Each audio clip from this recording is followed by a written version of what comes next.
अगर मैं कह रहा हूं यहां खड़े होकर एडवोकेट चंद्रशेखर आजाद कि यहां से संसद तक आदमी आदमी होगा तो आदमी आदमी होगा, मेरी बात को आप याद रखें। कुर्सी तो है, धर्मेंद्र प्रधान जी को मैं कहना चाहता हूं, सुनो भाई, कुर्सी तो है, आपका जनाजा थोड़ा ही है। अगर कुछ कर नहीं सकते तो छोड़ क्यों नहीं देते, क्यों चिपक के बैठे?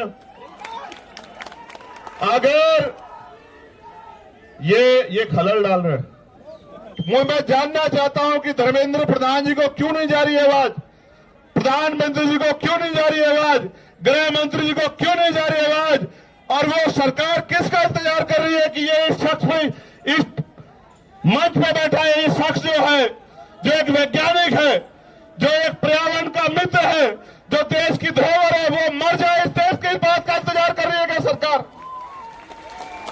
यह इंतजार कर रही है कि कुछ गोंस आके यहां पत्थर फेंक दे, डंडा चला दे, या कोई भीड़ आके इस आंदोलन में हिंसा कर दे, ये आंदोलन बर्बाद हो जाए।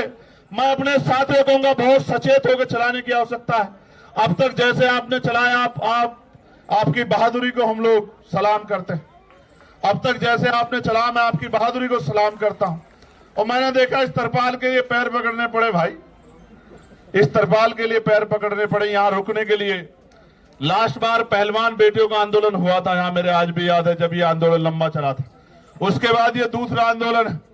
और कहा गया मुझसे भी, कल इन्होंने कहा इनकी टीम ने कि भैया 20 तारीख को कूच करेंगे हम लोग। 20 को ही करोगे ना? पक्का?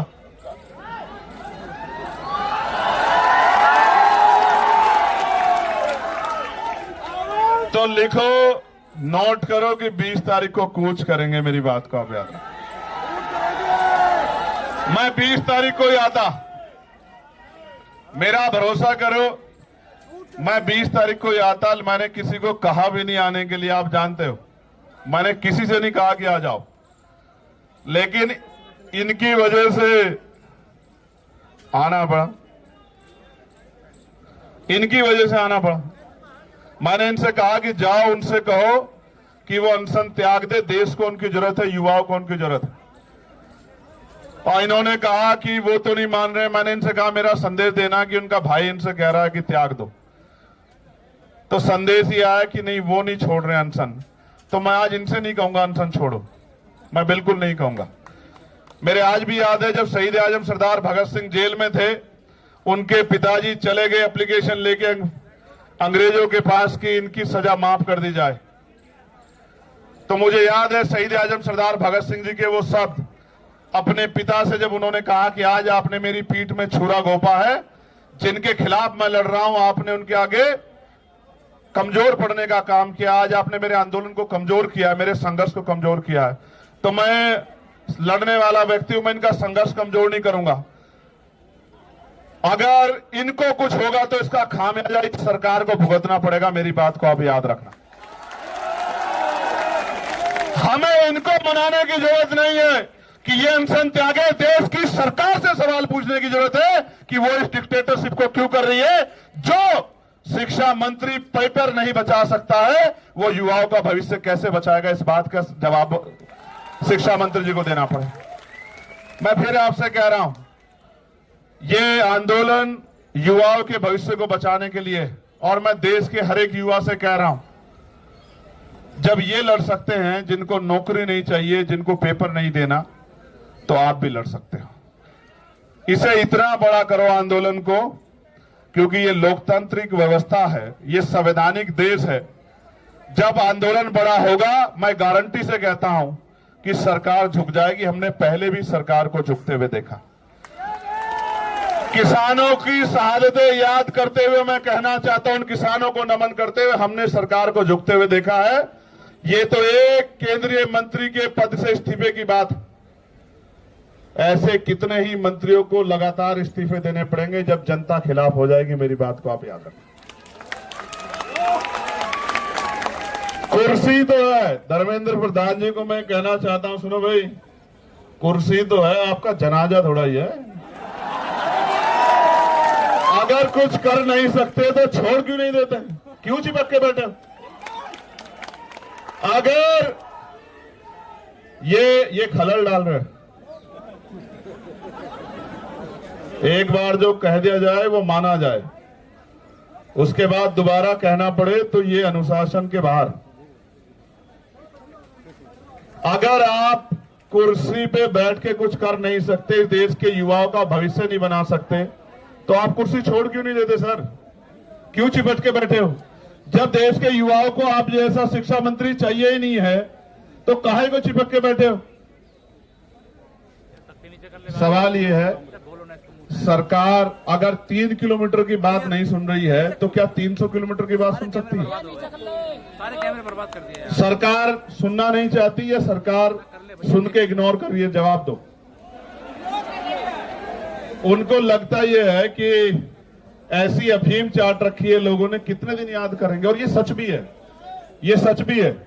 मैं बहुत कड़वी बात कह रहा हूं, जिनके बच्चों के लिए यहां लड़ा जा रहा है वो माँ बाप घर में इसलिए बैठे हैं कि उनके बच्चों से कोई सवाल उनके बच्चों के फ्यूचर पे ना आ जाए।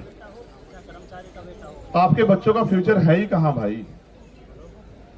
पैसे वाले लोग पेपर लीक करा लेंगे, जिनके जो पावर स्ट्रक्चर से जुड़े हुए लोग हैं उनको पेपर पहुंच जाएगा, तो किसको नुकसान होगा? उसी को ना जो मेहनत कर रहा है, वो किसी भी जाति का हो, किसी भी धर्म का हो।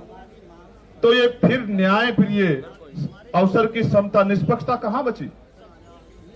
मैं तो उन बहादुर बहनों का भी धन्यवाद करता हूं, उनके हौसले का भी धन्यवाद करता हूं जो डटी हुई।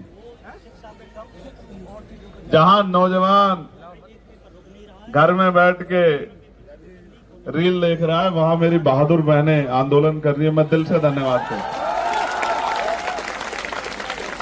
20 तारीख को आओगे नहीं आओगे बताओ?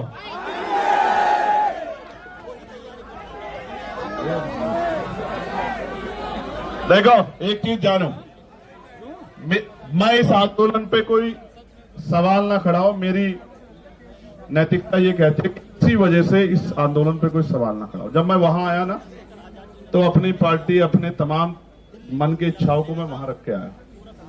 किसी भी पवित्र आंदोलन पे सवाल किसी की वजह से नहीं खड़े होने चाहिए। हर व्यक्ति की जिम्मेदारी बैठती है, वो किसी भी पार्टी का हो। वो जब यहां आ जाए इस आंदोलन में तो वो छोड़ आए उसको। वो इसलिए आए क्योंकि उनसे पहले लोग लड़ रहे। जो काम हमें करना चाहिए था वो काम ये टीम कर रही। ये हमारी जिम्मेदारी थी।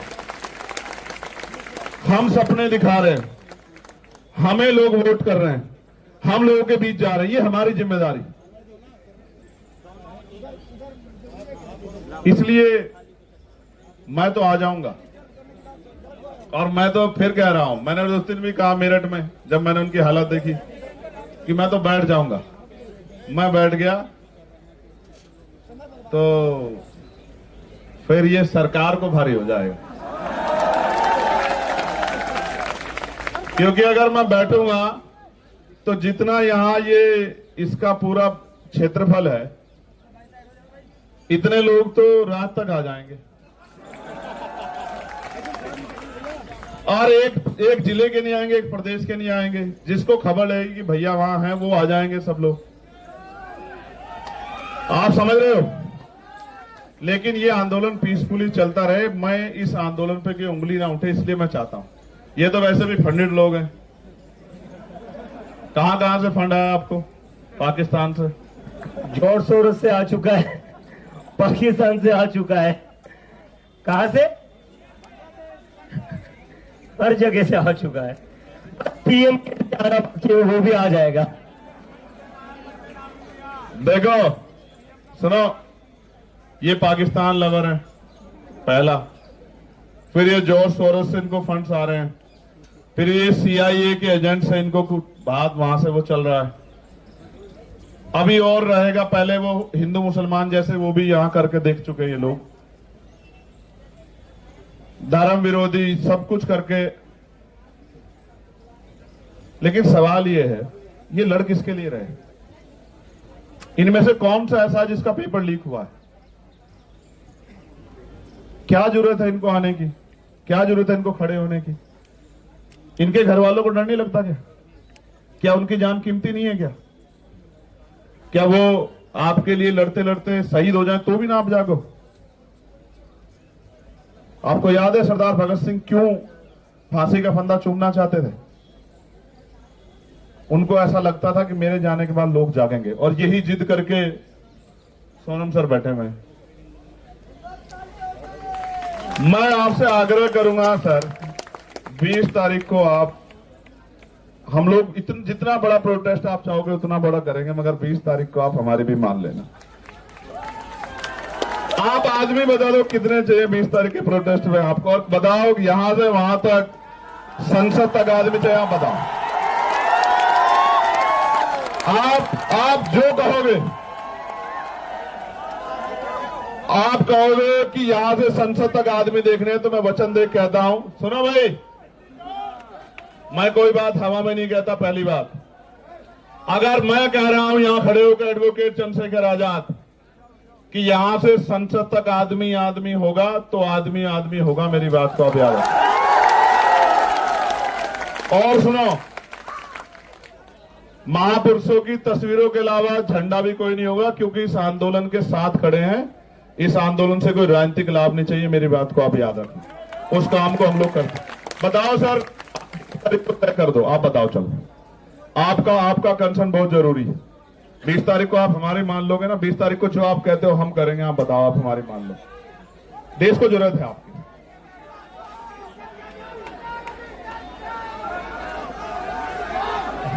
आप 20 तारीख को हम कर रहे,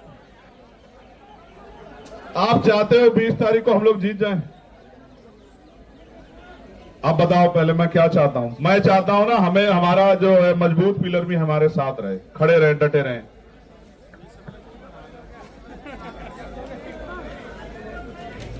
फिर हम विजय दहिया का डांस भी देखेंगे यहां 20 तारीख की शाम में।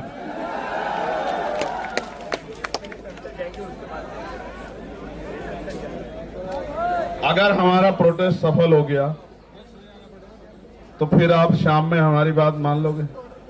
पक्का? ये डांस दिखाएगा शाम में, विजय डांस करके दिखाएगा शाम में। विजय आपका नाम?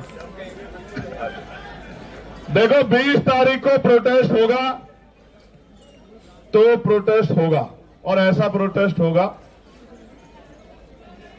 कि पिछले 10, 12, 15 साल में तो ऐसा प्रोटेस्ट दिल्ली में नहीं हुआ होगा। कारण क्या है? कारण क्या है? ये जिनके लिए लड़ रहे ना, उनको भी नहीं पता कि ये उनके लिए लड़ रहे हैं। यहां तो मीडिया बहुत कुछ तय कर देता है। वो सुई के बराबर इस आंदोलन में इनके मन का खोट ढूंढ रहे हैं। वो ये चाहते हैं एक इतना सा इनके खिलाफ कुछ मिले जिसको वो बता सके कि ये आंदोलन एंटी नेशनल है, ये भारतीय संवैधानिक व्यवस्था को डिस्टर्ब करने के लिए किया जा रहा है।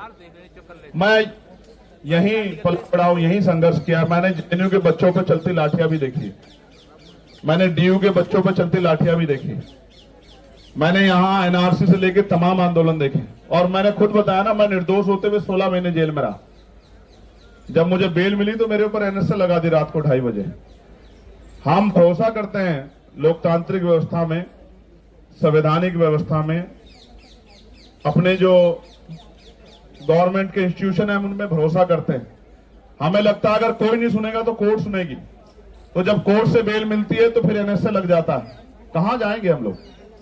हम यही आंदोलन कर सकते हैं। और जिनको लगता है आंदोलन से कुछ नहीं होता, मैं आपको फिर कह रहा हूं, 2 दिन पहले हम लोग मिले थे, मैंने इनसे कहा था कि आप मानो मेरी बात को कि बहुत कुछ होगा, बहुत कुछ होगा, बस आप डटे रहो। और मैंने इनसे कहा कि 20 तारीख तक डटे रहना। मैं प्रार्थना करता हूं महापुरुषों से, कुदरत से, प्रकृति से, कि वो 20 तारीख तक इस आंदोलन को और मजबूत करे, स्वस्थ रखें, क्योंकि 21 तारीख की सुबह बहुत सुनहरी होगी भारत में, मेरी बात को आप याद रखें। और मैं इस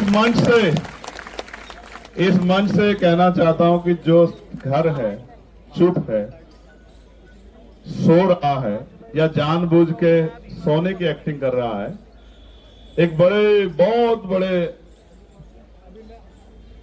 चिंतक ने कहा है कि कुछ लोग सिर्फ इस वजह से नहीं लड़े कि कहीं वो मर ना जाए, लेकिन सच ये है कि एक दिन मरना सबको, चाहे लड़कर मरो और चाहे डर कर मरो, चाहे मुकाबला करके सामना करो, चाहे हार मान के बैठ जाओ, और मान लो तो हार और ठान लो तो जीत। और सिर्फ सांसों का रुकना मौत नहीं होती, जिनका जमीर मर जाता है वो भी मर जाते हैं। ये जिंदा लोगों का मंच है, मैं इनको बधाई देता हूं। हम और हमारी पूरी टीम आपके साथ खड़ी है। जो यहां से मुझे आज सुनेगा, मैं निमंत्रण नहीं भेजूंगा, ना मैं फेसबुक के जरिए आपसे अपील करूंगा। 20 तारीख को मैं यहां मिलूंगा, पार्लियामेंट चलेगी। मैंने भी कोई कमिटमेंट किया। मैं टेरे जा रहा था तो पुलिस के भाइयों ने मेरा बड़ा सम्मान किया, मेरी शर्ट फाड़ दी। तो मैंने वादा किया था कि 20 तारीख को मैं उस फटी शर्ट को पहन के देश की पार्लियामेंट में जाऊंगा, बताने के लिए। ये बताने के लिए नहीं कि मुझे लाठी लगी है या मेरी शर्ट फाड़ दी गई है। जब हम संघर्ष करने जाएंगे तो मिठाई तो नहीं मिलेगी, लेकिन ये बताने जाऊंगा कि सत्ता कितनी तानाशाह हो गई है। वो 3 किलोमीटर की आवाज को भी नहीं सुनती और 300 किलोमीटर की आवाज को भी नहीं सुनती। और हमें भरोसा है इस देश की महान न्यायपालिका पे कि वो हमारे दर्द को सुनेगी। एक दिन पहले पेपर लीक की खबर आती है, जब बच्चा अपना पूरा मन बना के हिम्मत करके पहुंच गया सेंटर पे, और जब वो खबर आती है तो वो ऐसा हो जाता है उसको जैसे उसकी शरीर की हिम्मत टूट गई हो। और मेरे आज भी याद है ना, पेपर के समय हम लोगों ने भी बहुत पेपर दिए हैं विजय, तो रुकने की जगह ढूंढते थे, किसके यहां रुकेंगे, किसके यहां खाना खाएंगे। दूसरे शहर में जाना मिडिल क्लास परिवारों के लिए, गरीब बच्चों के लिए आसान थोड़ा ही। और जब जा रहे हैं तो पता लग रहा है पेपर लीक हो गया है या घोटाला हो गया है। आप समझो ना क्या कर रहे हो आप देश के साथ। और जिस देश में 94,000 स्कूल बंद हो गए हों पिछले 10 साल में, और लाखों की संख्या में शराब की दुकानें खुल गई हों, और जहां टीचर को आदेश दिया जाता हो कि भूसा इकट्ठा करके लेके आओ, क्योंकि गौशाला में गाय भूखी नहीं रहनी चाहिए। मैं मानता हूं कि गाय भूखी नहीं रहनी चाहिए, सरकार के पास बहुत बजट है, लेकिन टीचर इसलिए नहीं है कि वो भूसा इकट्ठा करे, उसको बच्चों का भविष्य बनाना। क्या मजाक कर रहे हो आप लोग? ये कैसा देश बना के दे? ये क्रांतिकारियों के सपनों का भारत है, ये बाबा साहब अम्बेडकर द्वारा लिखे गए संवैधानिक मूल्यों का भारत है। इस देश के लिए शहादत दी देश ने। बहुत चिंता का सवाल, बहुत चिंता का सवाल है। मैं बड़ी पीड़ा के साथ कहना चाहता हूं, 20 तारीख का आंदोलन हम लोग खुशी से नहीं, नौजवानों के भविष्य को बचाने के लिए करेंगे। और मैं ये भी आपसे वादा करता हूं, मैं कोशिश करूंगा, 24-25 में मेरे कार्यक्रम लगे हैं मुझे अपने आंदोलन को भी आगे बढ़ाने के, लेकिन 20 तारीख के बाद हर रात मेरी यहीं कटेगी। मैं आपको इस बात का विश्वास दूं। और ये उन लोगों के लिए संदेश है मेरा जिनको लगता है कि आंदोलन में कम लोग आते हैं, आंदोलन छोटा है, आंदोलन तो बस सिर्फ नाम का हो रहा है। तो 20 तारीख के बाद, 20 तारीख तो आपकी, 21 तारीख हमारी। ये आंदोलन सबका है, बस इनको बधाई जिन्होंने शुरू किया है, क्योंकि यहां आके 5 बजे तो बहुत सारे लोग जाते हैं, लेकिन आपने एक लाइन और खींची है और मेरी ये बात को बहुत लोग याद रखेंगे। ये आंदोलन तो अपनी कीमत वसूल के, कीमत का मतलब जो तय किया है, जो लक्ष्य तय किए उनको लेके उठेगा। लेकिन इस आंदोलन के बाद इस देश में बहुत आंदोलन होंगे जहां जंतर मंतर सुना नहीं रहेगा। मेरी बात को आप याद रखें, चाहे वो कर्मचारियों के हों, नौजवानों के हों, किसानों के हों, क्योंकि आदिवासियों के हों, दलितों के हों, पिछड़ों के हों, देश के किसी व्यक्ति के हों, महिलाओं के, जंतर मंतर सुना नहीं रहेगा। क्योंकि आपने एक लाइन खींची है, 5 बजे की लाइन को आपने क्रॉस किया है। जब आपने क्रॉस कर दिया तो बहुत लोगों के रास्ते खोले। मैं आपका धन्यवाद करता हूं बहुत बहुत। कोई और बात जो बाकी? कुणाल के लिए कुछ कहना है? किसी को रोस्ट करना है? कहां, अहमदाबाद जाओगे? कहां जाओ?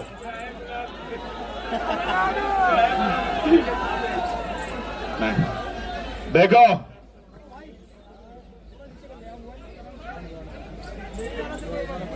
रिश्त तो है रिश्त तो है,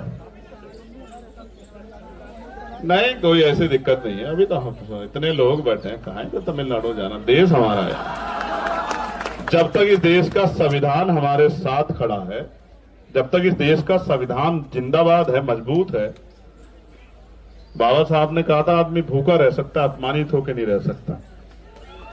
जब तक नौजवानों में स्वाभिमान सम्मान है और उसको पाने की चाहत है, अपने अधिकारों की रक्षा करने की चाहत है, तब तक थोड़ा ही कुछ बदलने वाला है।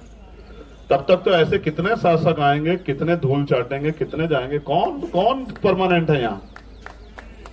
कौन परमानेंट है? ये तो आती जाती रहती है। जिसके घमंड में हो आप, जिसके घमंड में कुचल रहे हो, क्यों नहीं सुनाई दे रहा आपको? 17 दिन में नहीं सुनाई दिया। मुझे तो ऐसा लगता है हुकूमत इंतजार कर रही है कि इनको कुछ हो जाए, क्योंकि देश के लोग 2-3 दिन जागेंगे, उसके बाद फिर सो जाएंगे और बाकी काम जो है हमारा महान मीडिया कर देगा। मैं तो समझता हूं सरकार के आधार पे, क्योंकि मैंने तो अपनी आंखों से देखा किसानों के आंदोलन को 13 महीने सड़कों पे, उन पर चलती हुई लाठियां, उनका बहता हुआ खून की शहादतें मैंने अपनी आंखों से देखी, और एक शब्द नहीं कह पाए देश के प्रधानमंत्री उनके लिए। बस आरोप तो लगाते थे कि ये खालिस्तानी है, इन पे फंड आ रहा है, अमेरिका से आ रहा है। ये आरोपों के बाद कोई सच्चाई भी होती है क्या आपके पास? कि हमने ये जांच की, मैं हाथरस गया था, 100 करोड़ की फंडिंग की चंद्रशेखर आजाद को इस आंदोलन करने के लिए। मैंने कहा 1 रुपए की साबित कर दो, जीवन में कभी सड़क पे नहीं दिखाई दूंगा। और नहीं साबित कर पाओ तो माफी मांगना मुख्यमंत्री जी। कुछ भी नहीं, इतने निष्ठुर लोग हैं, आरोप लगाया उसके बाद कुछ भी नहीं, फिर सुबह शाम वही।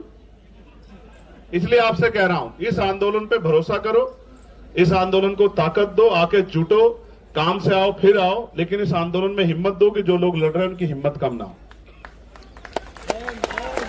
मैं आप सबका बहुत बहुत धन्यवाद करता हूं। मेरी बहुत सारी मंगल कामना, ये आंदोलन कामयाब हो। जय भीम, जय भारत, जय संविधान। आप सबके लिए बहुत बहुत मंगल कामना, और प्रार्थनाएं भी कि इसकी अपेक्षा आंदोलन के उसके लक्ष्य वो पूरे हों। बहुत